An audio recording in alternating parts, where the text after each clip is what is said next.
En este momento con don Cándido Simón, abogado de la República. Es oportuno conversar con un profesional del área jurídica de la categoría de don Cándido Simón en este momento por el tema primordial que hoy República Dominicana tiene en agenda. Doctor Cándido Simón, buenos días. Buenos días a todos, muchas gracias. ¿Y qué pasó, Cándido? ¿Y por qué no está aquí en el set? Ya lo estoy. Ya lo Pasa está. que estoy desplazándome al interior. Ah, ok.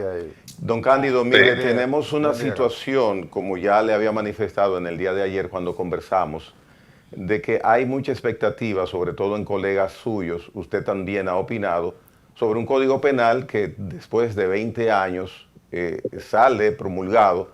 Sin embargo, hay mucha incertidumbre, porque el 13 de agosto está previsto iniciarse su gestión, derogando el código anterior, que es el que está vigente hasta este momento. ¿Cuál es su opinión al respecto? Bueno, la opinión mía es que se los dije. Oportunamente tuvimos varias juristas, varias intervenciones en el Congreso, advirtiéndole que estas cosas que están ya anunciándose iban a pasar. Con lo agravante de que esos legisladores que aprobaron ese esperpento del Código Penal realmente no consideraron que mañana ellos son martillo hoy, por mañana podrían ser clavos, como lo están siendo los funcionarios del gobierno pasado en este momento. Y los pasados. No lograron entender eso. Este código es una locura. Yo estoy diciendo, hay una teoría de Conte Jacob que establece la doctrina del derecho penal del enemigo, que consiste esencialmente en considerar a la persona que infringe la ley como si fuera un enemigo de guerra, consecuentemente suprimirlo de la sociedad de por vida para llevarlo a sede carcelaria. Yo digo entonces que este es el código penal del enemigo malo, porque, de manera paradigmática, porque los conceptos que tiene, la doctrina que lo implementa, implica que choca de frente de manera total con la Constitución de la República, que establece lo que se llama la doctrina o teoría de la prevención especial, que consiste esencialmente en que cuando una persona comete una infracción,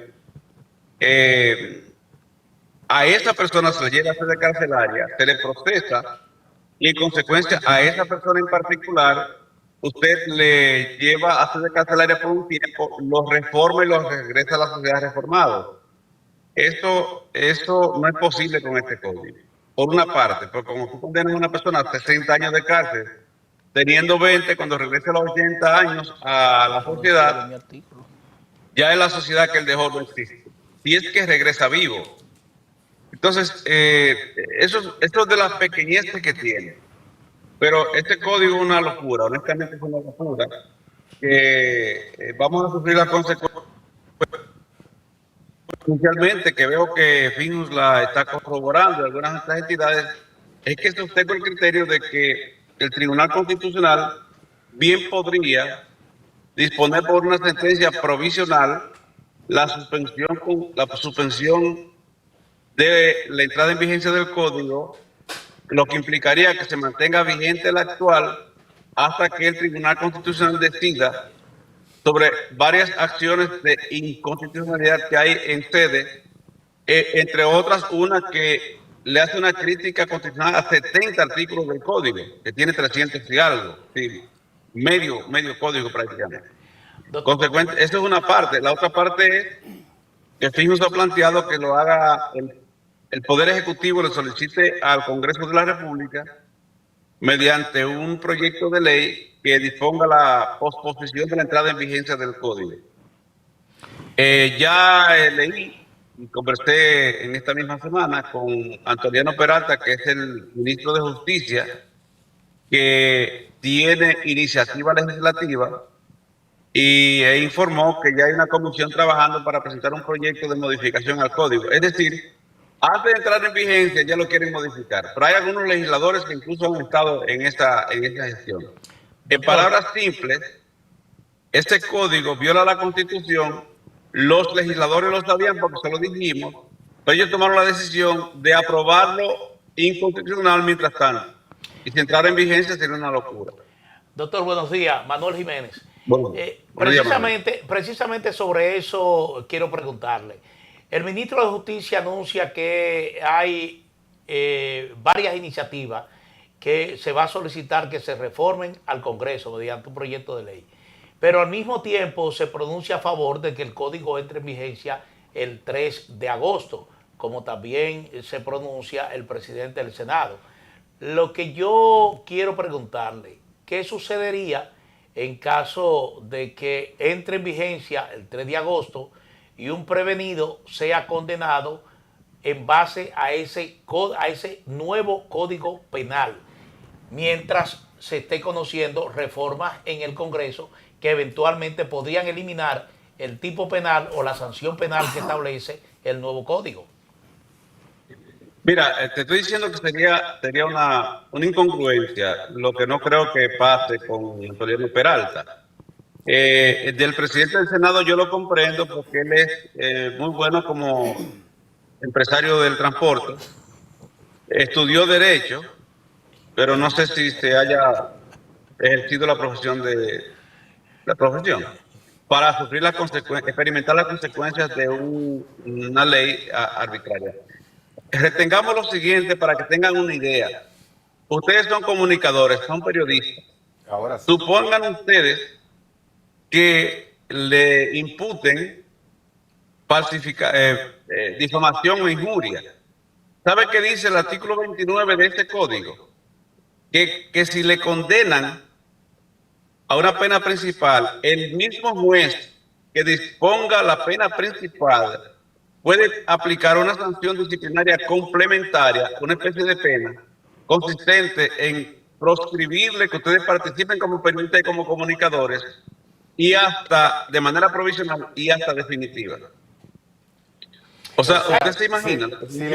Silenciar a una persona que tiene un derecho natural a la libertad de expresión. Pero no solo eso, silenciarlo no, callarlo para siempre. Entonces yo no sé si ellos... Sí, escúcheme, escuché a un jurista también que plantea el caso de que se están señalando penas mínimas.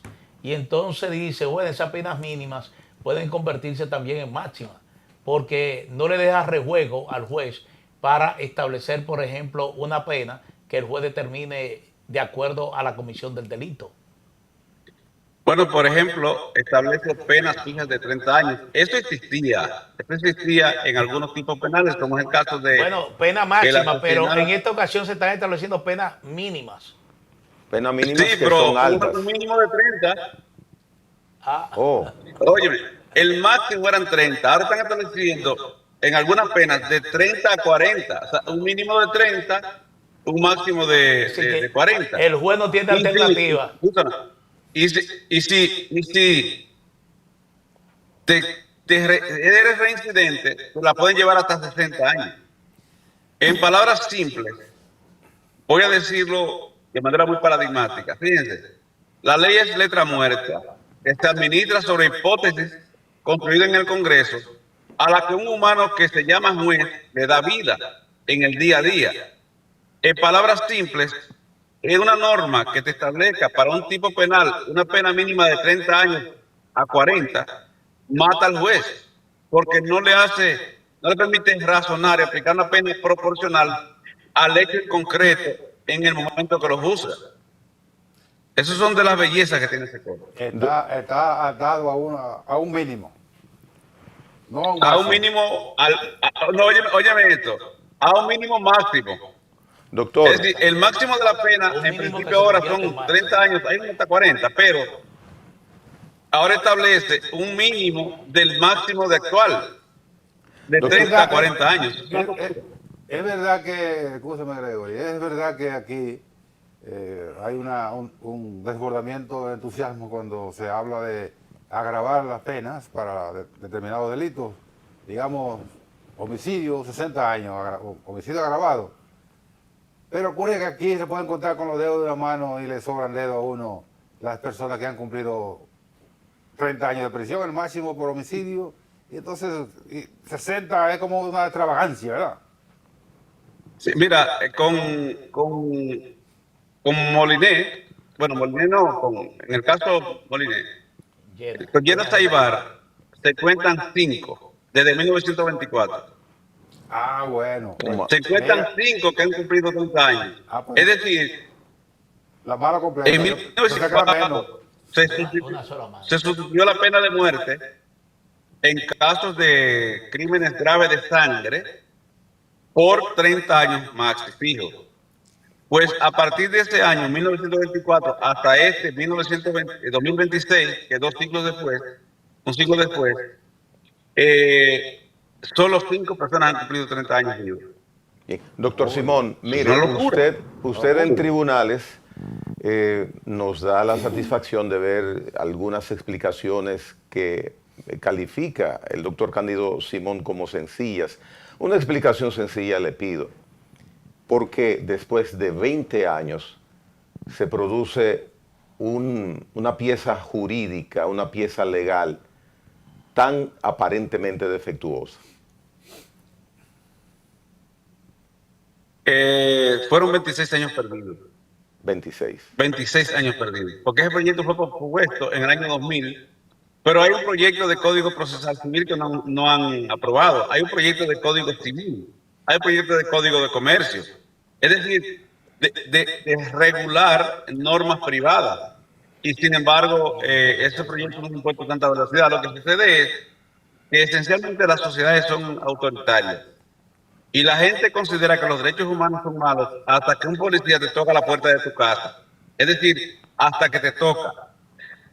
Nosotros tenemos una discusión en un grupo, un debate, porque propuse que el Tribunal Constitucional disponga la suspensión provisional de la entrada en vigencia y bueno, ya firmo que en eso para que se proponga un proyecto de ley de suspensión provisional y creo que por ahí es que viene la propuesta del ministro de Justicia para posponer la entrada en vigencia del código hasta que reforme lo que haya que reformarse o hasta que el Tribunal Constitucional diga que es constitucional y que no es del código. Pero la entrada en vigencia plena ahora va a implicar, señores, un golpe mortal para la Constitución de la República, de manera llana y simple. O sea, dicho de manera más sencilla, como acostumbro, trato de hacerlo. Lo que pasa es que es un tema amplio, técnico y nos resulta difícil explicarlo de manera sencilla. Exacto, ¿por qué tenemos una pieza así, doctor? ¿Por qué? Bueno, porque los legisladores nos oyen, pero no nos escuchan. Concluyendo de mi parte, doctor. Porque déjeme decirle, adivinen, con el tema del derecho a la libertad de expresión. Ustedes saben que quien impulsó la entrada en vigencia de ese código, la aprobación de ese código es un periodista. Ustedes saben que él dirige un medio de comunicación, de televisión, del Estado, de esos que incautaron a Benito. Y él es abogado, no lo ha ejercido mucho, pero como periodista es conocido, muy connotado. Y él fue el que dirigió y coordinó, excluyó e incluyó a juristas que pensaban como él y excluyó a otros que no pensábamos como él respecto de morigerar esa norma. Y entonces, si se fijan en la intervención que tuvo el presidente de la Cámara de Diputados aquella madrugada en que fue aprobada, él le expresa agradecimiento a ese abogado periodista, a ese periodista abogado que fue el que coordinó una comisión sesgada para impulsar ese proyecto. Doctor, entonces, concluyendo. Oigan esto, parte de la comisión que él coordinó son de los que aparecen firmando una acción de inconstitucionalidad ante el Tribunal Constitucional. No entiendo entonces la incongruencia. Si tú coordinaste una comisión y juristas participaron ahí, y entonces una de las dos cosas pasaron. Ahora están impugnando el código que ellos aplaudieron. Una de dos cosas. Y piensen lo último. que los oyeron, pero no los escucharon. Por ejemplo, Pedro Balbuena, que es un jurista muy calificado oriundo de mi pueblo también, y fue juez por bastante tiempo, y es un jurista lúcido y un constitucionalista depurado. Pedro Balbuena es quien firma la acción mediante la cual Sencoa impugna 70 artículos del código.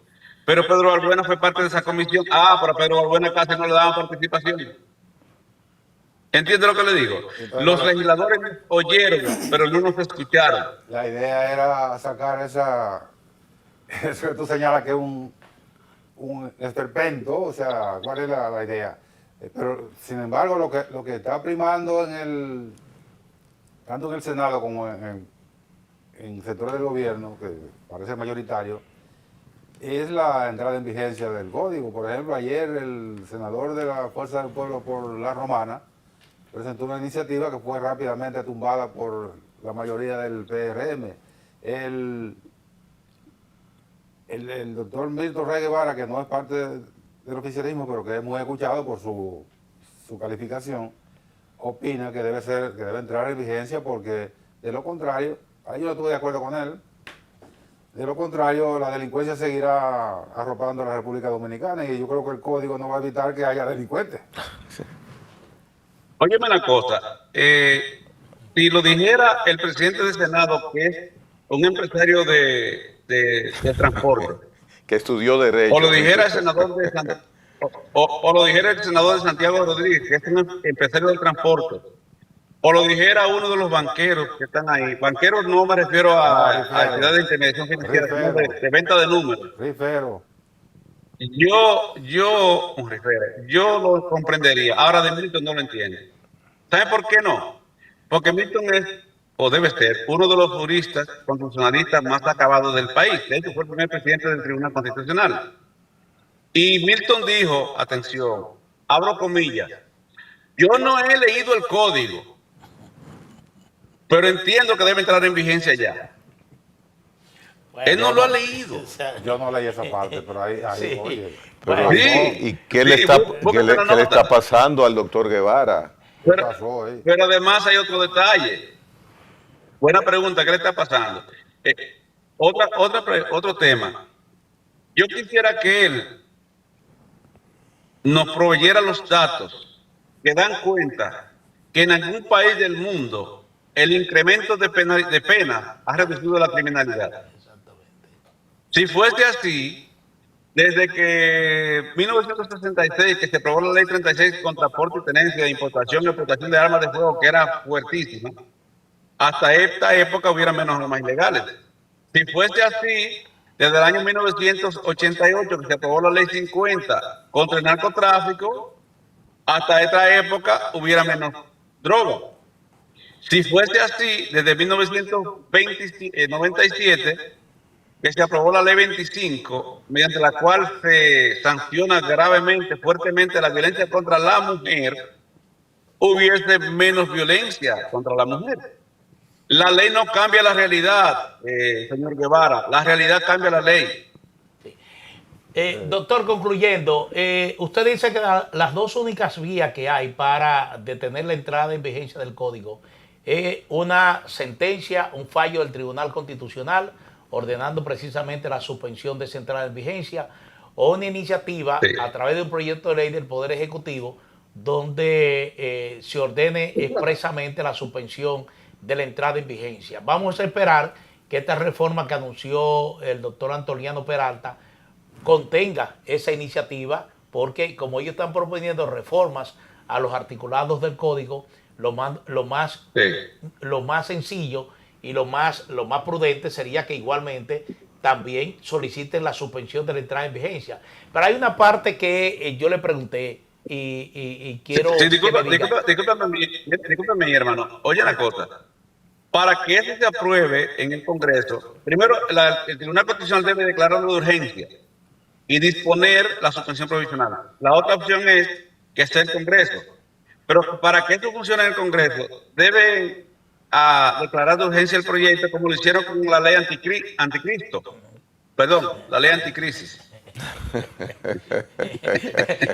Bueno, doctor, no, le preguntaba que en caso que eventualmente el código entre, como se tiene previsto este 3 de agosto, y un prevenido sea juzgado en base a ese código, se le imponga una sanción como la que establece el código, pero resulta que cuando el Congreso conozca la reforma que le va a someter el Poder Ejecutivo, ese delito o esa pena se elimina o se disminuye. ¿Cuál sería entonces la situación de ese prevenido que ya fue condenado en base a ese código? Se le aplica retroactivamente la norma anterior. Ok. Y para que el O sea, tribunal... que esté siendo procesado o que esté cumpliendo la pena. Ok, gracias. ¿Cómo entonces, doctor, que usted acaba de mencionar, el Tribunal Constitucional podría entrar en acción para una modificación y revisión del Código Penal? ¿Necesita algún tipo de instancia de algún sector, de alguna persona, de algún abogado? Mira, después que se abre una acción de inconstitucionalidad, la compuerta la tiene abierta el Tribunal Constitucional hasta donde quiera. Me voy a explicar, hay precedentes. ¿Recuerdan la sentencia que yo le llamo, bueno, la sentencia, la anti-haitiana? Ya, esta sentencia, el tribunal declaró inadmisible la acción. Sin embargo, se extendió respecto del tema de la nacionalidad hasta donde quiso, porque puede hacerlo. O sea, no necesita, ya está apoderado, ya no necesita consecuentemente una petición de suspensión provisional. No la necesita. Le voy a dar una explicación de situaciones en que el Tribunal Constitucional declaró de urgencia y de prioridad varias normas. En ocasión de las elecciones pasadas, hubo varias acciones que se lanzaron ante el Constitucional. Como las elecciones estaban tan cerca, declararon esas acciones de alta urgencia, las priorizaron y antes de las elecciones tomaron decisión. Es decir, hay precedentes. ¿Puede el Tribunal Constitucional extenderse, disponer la suspensión provisional? Y puede el Tribunal Constitucional, además de eso, declarar de urgencia los proyectos. Pero hay otro detalle. Hay unos juristas que dicen, bueno, es que la ley 137 del año 2011 no autoriza al Tribunal Constitucional a disponer la suspensión provisional de una ley, pero tampoco la autoriza a disponer la suspensión provisional de sentencias y lo ha hecho. De manera que sí, sería un precedente, pero de eso se trata prácticamente. La ley de procedimiento, ¿cómo se llama? Procedimiento constitucional. Procedimiento Constitucional no autoriza al TC a llegar a abordar ese ámbito, y entonces ahí no estaría atado. no se lo prohíbe. No se lo prohíbe. No, y además dice que en los casos que la ley no prevea puede aplicar el derecho común. Y yo diría, y la razón manda que en este momento se disponga la suspensión provisional hasta que el Tribunal Constitucional decida sobre las acciones fuertes y creíbles de inconstitucionalidad lanzada contra el Código. Pero además dispondría la suspensión de entrada en vigencia de una norma que no ha entrado en vigencia. Ayer discutíamos aquí una opinión del destacado jurista y bien valorado técnico en la materia, Miguel Valerio, que decía que de no entrar en vigencia el código se presentaría un limbo código, diríamos, un limbo jurídico, porque entonces ya el viejo fue derogado y si no entra en vigencia el nuevo, no hay código.